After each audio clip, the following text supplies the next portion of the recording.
I've spent over a decade helping entrepreneurs grow their businesses. My agency, Highbeam, manages millions in ad spend every year, hundreds of campaigns, and in all that time, we've never had the chance to place an ad inside of a vehicle. Well, here's the nightmare reincarnate. Jeep just did it. They just introduced this annoying feature a couple years ago, and now it's blowing up on the internet for the first time. It's the first time I've heard about it. I don't drive a Jeep, and it honestly is blowing me away. And this is a warning sign of where the auto industry is heading, and honestly where we're heading is advertisers in general. You see, advertising is all about chasing down attention, right? And people pay attention to things in their cars, but I think this might have gone too far. I'd love to know in the comments, would you still buy a car if it came with ads? So let's break down why this is happening, how bad it's gonna get, and what it means for the future of advertising. Jeep owners aren't just annoyed, they're freaking furious. People are calling this the worst feature of all time, but here's the real question. Is this actually a bad idea, or are we just resisting change that's inevitable? I know one thing as an advertiser though, we're in the attention business, and if manufacturers think we can sell attention inside of a vehicle, they will do it. Jeep isn't the first, and it won't be the last. Oh, and speaking of reminders really quick, I know you're not subscribed. The analytics are snitching on you. Take a second, hit the subscribe button if you're getting any value out of this channel. Unlike Jeep, I'm not gonna hit you with unnecessary pop-up ads while you're driving, but I will make sure you get smarter about marketing.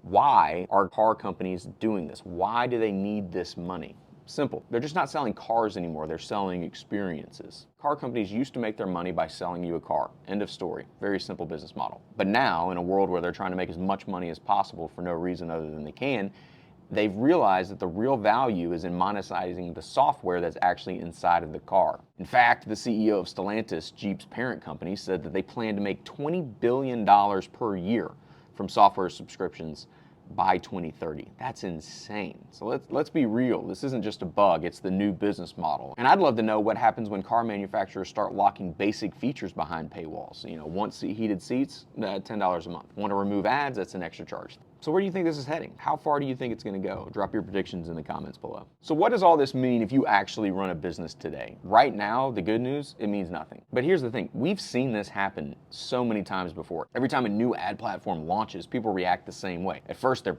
furious, freaking outraged at the situation. Then they keep doing it and eventually get used to it. And they know you'll get used to it because humans have this thing inside of them that's called the Hedonic Treadmill, which basically the psychological principle that says people adapt to changes over time and return to a baseline of happiness. Simply put, you just get used to it. You know, remember when Facebook introduced ads back in the day and it killed organic reach of business pages? They just set a new record for ad revenue. It didn't hurt them.